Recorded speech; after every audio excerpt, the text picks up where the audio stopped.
no ma mõtlen, et vist ongi sellise viimase loo aeg enam-vähem varsti käes, et mõnikord mul kaob ajataju ära, siis ma mängin liiga kaua tavaliselt.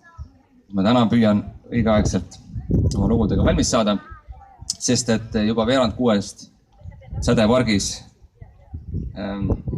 tantsumemme Minni Vähi mälestuspingi juures jätkavad rahvatantsijad. Ja ma loodan, et selle loo lõpus saame ka rahvatantsijatele siit hoo sisse ja tegelikult ma loodan, et selle loo lõpuks me saame kõik rahvatantsijateks. Sest et te teate seda lugu, te teate seda tantsu ka ja. Aga alguses ma alustan mõne sellise omal viisil, nagu öeldakse.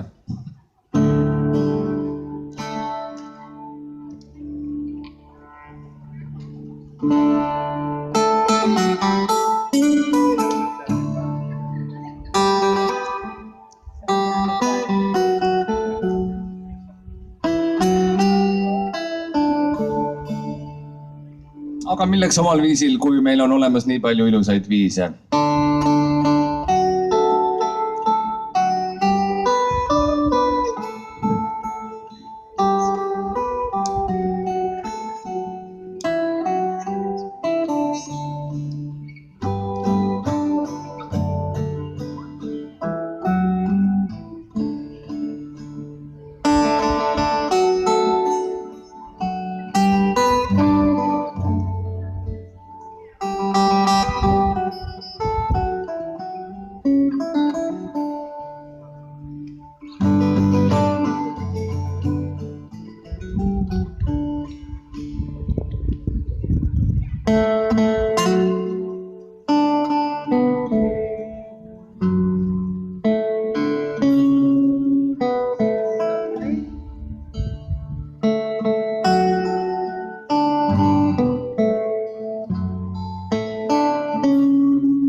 Mis see käib?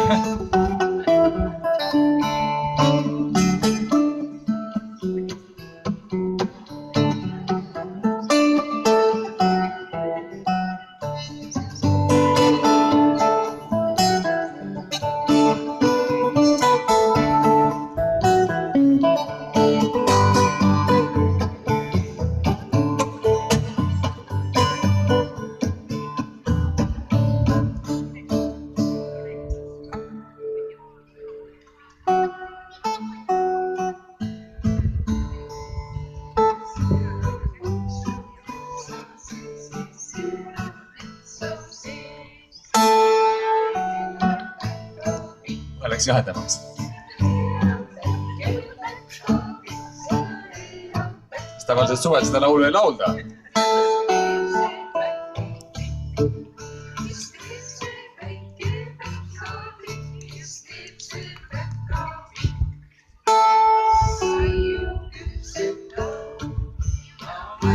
Saiu küpseta, mis maksab saiapets, mis maksab väike saiapets, mis maksab saiapets. Mul hästi pikka vaid, mul hästi pikka vaid, mul hästi pikka vaid.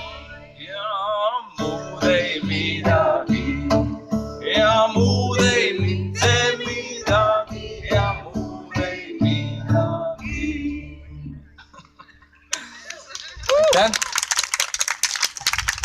No vot, kõlas selline popurii pähe tulnud viisidest ja selle päkapiku puhul mul on hea meel, et endiselt see saiapets maksab 3 pikka paid, et ei ole läinud eurodesse, ei ole rublasid, ei küsita latte või ma ei tea mida. Et mina selle loo puhul olen õppinud seda, et päkapikk tegutseb väga õige valuutaga. Ta on valinud sellise maksevahendi, mis on ikka ja alati igal pool püsiv. Ükskõik, kus ma seda lugu olen mänginud, inimesed teavad, et 3 paid on see, mis tõeliselt maksab. Ja tore, et see ka siin ikka kehtib ja hoiame seda tuld ja hoiame seda 3 paid ka alati alles, et ükskõik, mis siis need muud maksevahendid parasjagu käibel on. Ma korraks vaatan kella. Nii, ja nüüd siis rahvatantsu lugu. Sellega mina lõpetan, sellega mina teid tänan. Ja Sädeplats, nüüd kes ei tea, turistid, see on, eks ole, seal pool. Et siis sinna poole palun suunduda edasi, kus rahvatantsijad teid vastu võtavad.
rohkem tulla.